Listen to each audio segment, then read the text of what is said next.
है, ना बच्चे को आराम है, ना घर वालों को आराम है। हम कई कई जिंदगियां एक साथ बर्बाद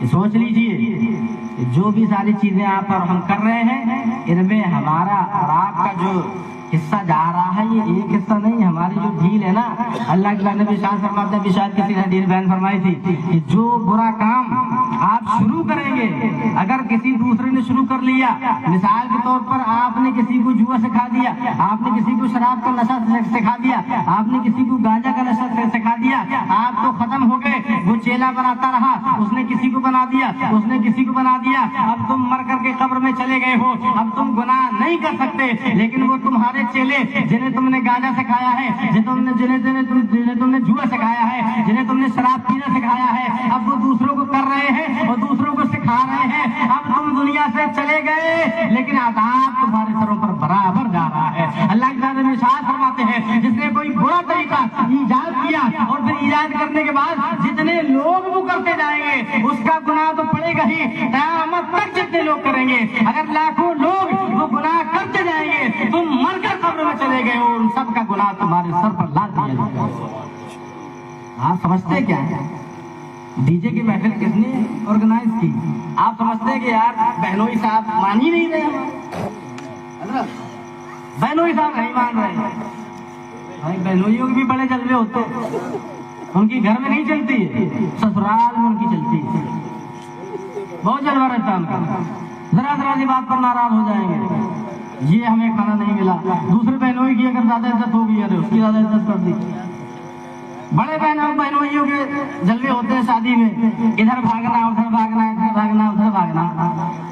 और बहनोई की, अरे यार बहनोई अब आदमी कुछ कह नहीं पाता है तो रुद्रम है, लेकिन सोच है उससे पहले समझ लो कि बहनोई का होता क्या।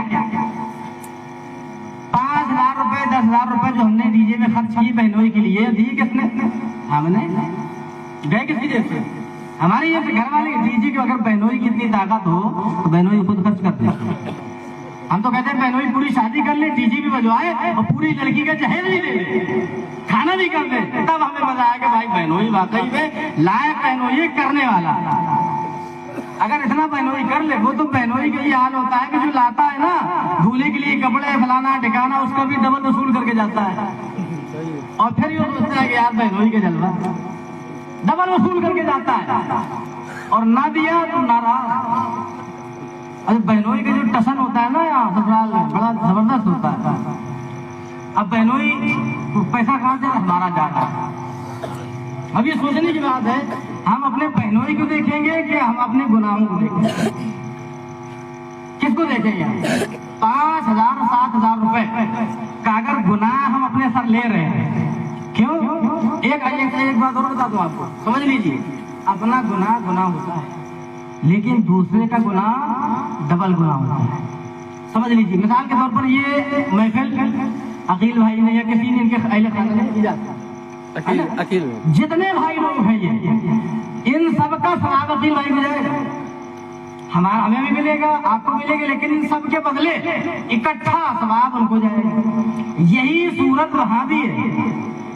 अब अकील भाई ने अगर 10,000 रुपए दे दिए, या हमने अपने बहनों को 10,000 रुपए दे दिए, भैया डीजे की रकम तो हमारी गांठ से जाना है, तो वो जो डीजे में अब जितनी आफत होगी, तमाशा होगा, जितने नाचेंगे कूदेंगे भाई बहन आसपास वाले जितने, सारे का सारा गुनाह भी उन पर जा रहा है। आपसे नमाज तो साल भर में 5 नहीं जा रही है, गुनाह अपने लाखों का कमा लिया, इसका हिसाब कौन देगा?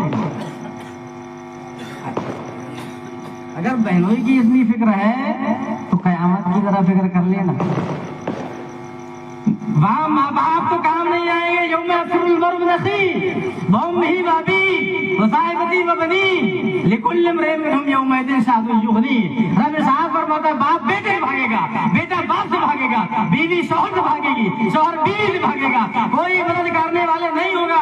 जब माँ बेटे से भागेगी, एक नेकी देने के लिए तैयार नहीं होगी। ऐसे वक्त में इन 10,000 रुपयों की जो बुराई है वो आपके साथ सर पर जो बहनोई की वजह से आ गई, भाई की वजह से आ गई, बाप की वजह से आ गई, महल्ले वालों की वजह से आ गई, इसका हिसाब कौन देगा? आप सोचेंगे काश हमने वो न किया होता। रब इरशाद फरमाता है, ऐसे लोग फरमाएंगे, या लैतनी कुन्तु तुराबा, ऐ अल्लाह काश कि मैं मिट्टी हो गया होता, ताकि आज ये गुनाह मेरे सर पर पर न हो। इसमें हमारी माँ बहनें पीछे नहीं है, उनको भी बड़ा शौक रहता है, नहीं गाना तो होना ही चाहिए, गाना बजना चाहिए, बगैर गाने कैसे हो जाए। राजान में इस्लामिया बिल्कुल खुशी के मौके हैं, मिलाद करिए, महफिल करिए। जो मैंने बताया इतना आप कर सकते हैं कि आप जैसे अंसार में था कि वो अपने घरों में छोटी छोटी महफिलें करते थे, वैसी महफिलें बिल्कुल औरतें कर सकती हैं। आदमी न जाए वहाँ, आदमी न हो, और अपने घर में इतनी आवाज से कि आवाज भी बाहर न जाए। बिल्कुल खुशी मनाइए। खुशी मनाना है आपको, आवाज ही सुनना है तो नाज शरीफ बनाकर भी आप बजाकर भी आप सुन सकते हैं, ये चीजें भी कर सकते हैं। और ये ना करके आप ये सारी चीजें जो मैंने ऑप्शन बताया, ये सारी चीजें भी कर सकते हैं। तो ये सोचिए कि आप यहाँ की जिंदगी बेहतर है कि वहां की जिंदगी बेहतर है। अब यहाँ की जिंदगी के लिए चंद दिनों की नाराजगी के लिए, नाराजगी कितने दिनों के लिए होती है? थोड़े दिन की होती है। चाहे दुनिया का कोई कुछ कर ले, ना भाई बहन को छोड़ती है, ना भाई बहन को छोड़ता है, ना बहन भाई को छोड़ती है। थोड़ी दिन दूल्हा भाई नाराज रहेंगे, भले नाराज रहे, कोई फर्क नहीं पड़ता। हमें जाना है, बहन के वहां होके चले आएंगे। दूल्हा भाई भगा सकते नहीं है, बहन का इतना पावर होता है ना। औरत की इतनी तो चलती है, कहते हैं सारी खुदाई एक तरफ, जोरू का भाई एक तरफ, समझ रहे? तो भगागा नहीं पाए कोई, सबका ही हाल है, हमारा भी आपका। खूब नाराज बने रहो भाई, बने रहो। हम जाएंगे, बढ़िया हमें खाना मिलेगा और बढ़िया बहुत ज्यादा होगा, कुछ साल बहनों ही नहीं आएगा। और छोटे हैं, माफी मांग लेंगे, क्या जा रहा है भैया, माफ कर दो, बहनों की गलती हो गई है, माफ कर दो, खत्म कर, पैर पढ़ लो, क्या जा रहा है भाई, अपना तो भाई है, अपना आदमी, माफी मांग ले। बाप से माफी मांगते हैं, भाई से माफी मांगते हैं, गलती होती है मांगते हैं ना, तो उससे भी मान लेंगे और बना ले, मनाएंगे ना तो उसका भी सवाब मिलेगा।